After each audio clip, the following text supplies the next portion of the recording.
January 17th, 1944, the Office of Strategic Services, an organization that we know today as the Central Intelligence Agency, issued a field manual for what is called, and I quote, citizen saboteurs.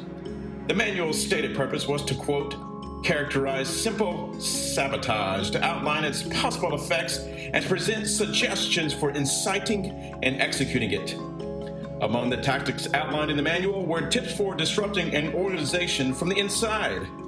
Ordinary, concerned citizens within enemy organizations, including corporations, could execute these tactics undetected to sabotage the organization from within.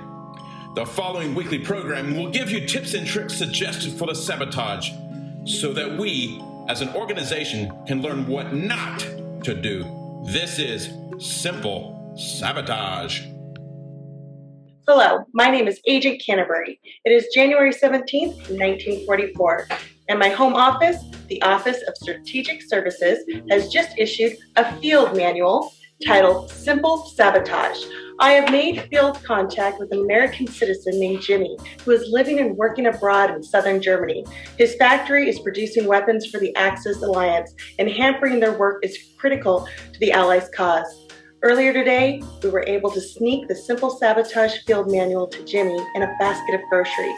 Each week, I will be highlighting a few sabotage methods that will help Jimmy bring down his factory without detection.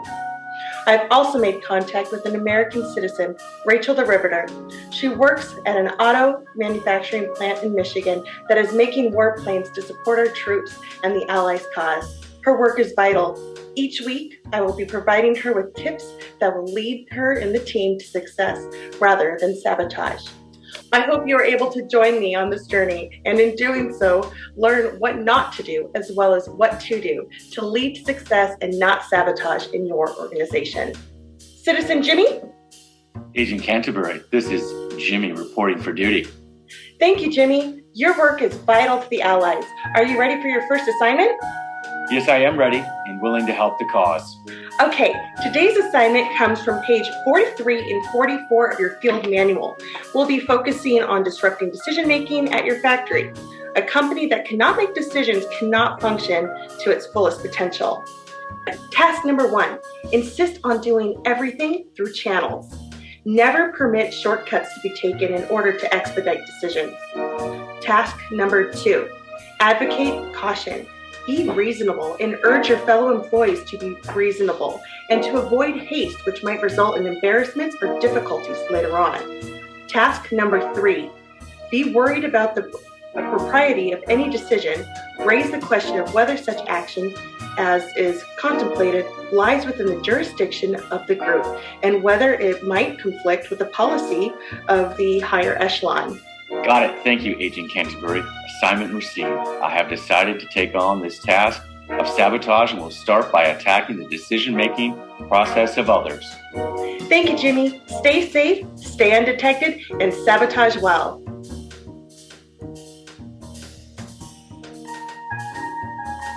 Rachel the Riveter, can you hear me? Agent Canterbury, yes, I'm here. Rachel, your work is vital to the Allies' mission in Europe. Your assignment for this week is to encourage your team to be excellent decision makers. Not every decision has to go through multiple channels. Discuss with your team which decisions can be made expeditiously by which team members and empower your team to make decisions appropriate to their position. Whether weightier decisions do require approval from persons higher in the organization, make sure that one person from your team champions a well-presented proposal that enables the higher-up decision makers to make an informed decision. Make sure that champion has a timeline and moves the decision-making process along. It is not sufficient to send one request in writing with no follow-up. Encourage your team to balance prudence with decisiveness. You cannot throw caution to the wind and be reckless when making decisions, but you also cannot be as cautious so as to stagnate your work. Find the balance. Thank you, Agent Canterbury. This is sound advice. I will take this to my team. Now it's your turn. I challenge you to be good decision makers, balancing prudence with decisiveness and recognizing when additional layers of approval are needed. Until next week, keep your eyes peeled for evidence of sabotage.